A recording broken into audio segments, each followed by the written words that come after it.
क्या आप जानते हैं कि जिस पतंग को आप खुशी से हवा में उड़ाते हैं, उसकी डोर का सिरा तारीख के एक ऐसे तारीख बाप से जा मिलता है जिसे 300 सालों से बड़ी होशियारी से छुपाया गया है।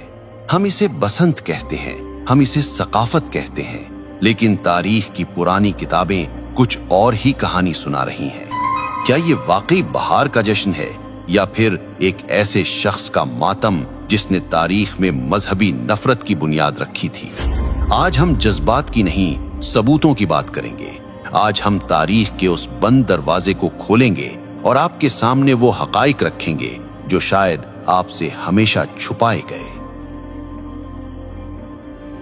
हमारी कहानी का आगाज आज के लाहौर से नहीं बल्कि 1734 ईस्वी यानी 1734 एडी के सियालकोट से होता है।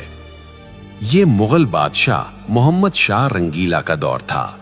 सियालकोट के एक मदरसे में मुस्लिम और हिंदू बच्चे साथ पढ़ते थे। तारीखी किताबों के मुताबिक एक दिन बच्चों में बहस छिड़ गई। मुस्लिम बच्चों ने अपनी रवायात की बात की तो जवाब में एक हिंदू तालिबे इल्म हकीकत राय ने कुछ ऐसे अल्फाज कहे जो इंतहाई गुस्ताखाना थे। उसने नाउज़ुबिल्लाह नबी करीम सल्लल्लाहु अलैहि वसल्लम की लख्त जिगर सैयदा फातिमतुज़ ज़हरा रज़ी अल्लाह अन्हा की शान में नाजेबा कलिमात कहे। ये बात पूरे शहर में आग की तरह फैल गई। ये वाकया कोई अफसाना नहीं है, इसके सबूत तारीख की मुस्तनद किताबों में मौजूद है। लाला सोहन लाल सूरी जो सिख दौर के सरकारी मौर्रिख थे, उन्होंने अपनी किताब उम्दतुत तवारीख की जिल्द अव्वल में इस वाक़े को तफसील से लिखा है। इसी तरह मशहूर मुसन्निफ गणेश दास वडेरा ने अपनी किताब चार बाग़े पंजाब में इस गुस्ताखी का जिक्र किया है। मामला हाकिम लाहौर ज़करिया खान के पास गया। हजारों का मजमा अदालत के बाहर मौजूद था। शहर के काजी ने फतवा दिया कि इस जुर्म की माफी सिर्फ एक सूरत में हो सकती है कि हकीकत राय इस्लाम कबूल कर ले, लेकिन उसने इनकार कर दिया।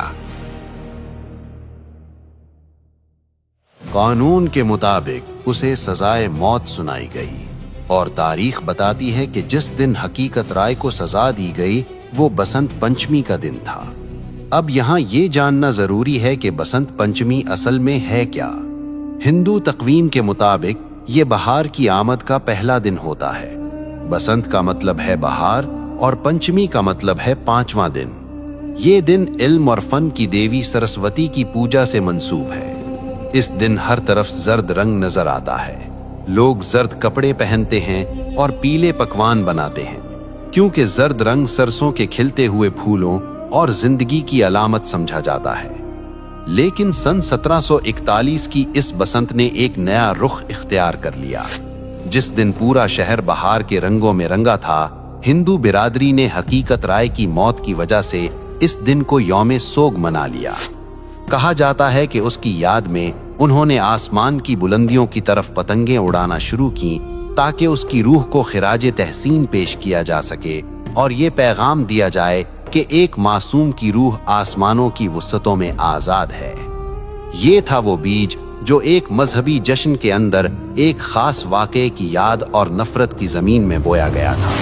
लेकिन हैरत की बात यह है कि वो दिन जो एक मौत के दुख में सोग के तौर पर शुरू हुआ था, वो वक्त की धूल में दबकर एक अजीमुशान जश्न में कैसे बदल गया।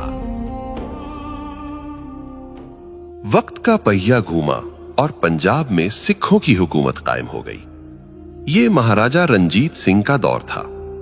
रंजीत सिंह ने देखा कि बसंत का त्यौहार लोगों में मकबूल है। उन्होंने इस मजहबी सोग को एक शाही मेले में बदल दिया। तारीखी रिकॉर्ड्स बताते हैं कि महाराजा हर साल इस त्यौहार पर लाखों रुपए उस जमाने के पतंगों और इनामो इकराम पर लुटा देते थे। यहीं से मुसलमानों ने भी अनजाने में इसे महज एक कल्चरल इवेंट समझकर मनाना शुरू कर दिया। वो भूल गए कि इसकी बुनियाद कहां रखी गई थी। फिर 1849 में अंग्रेज ब्रिटिश राज आ गए। उन्होंने देखा कि ये मेला मकामी लोगों को मसरूफ रखता है तो उन्होंने इसे और हवा दी। अंग्रेजों के दौर में लाहौर के अंदर बाकायदा बसंत क्लब बन गए। छतों पर होने वाली पार्टियां और होटलों में होने वाले रक्स अब लाहौर की पहचान बन चुके थे। 1947 में पाकिस्तान बना, लेकिन अफसोस हम जमीन तो ले आए मगर कुछ रस्में सरहद के उस पार से अपने साथ ले आए। और फिर इस त्योहार ने अपना असली खूनी रंग दिखाना शुरू किया। आजकल एक दलील दी जाती है कि जी हम केमिकल डोर इस्तेमाल नहीं करते, हम तो सादा धागा इस्तेमाल करते हैं। ये एक बहुत बड़ी गलतफहमी है। साइंस कहती है कि जब धागे पर कांच और केमिकल लगकर हजारों फुट की बुलंदी पर तनता है और हवा का दबाव उस पर पड़ता है तो वो तनाव की वजह से एक आरी जितना तेज हो जाता है।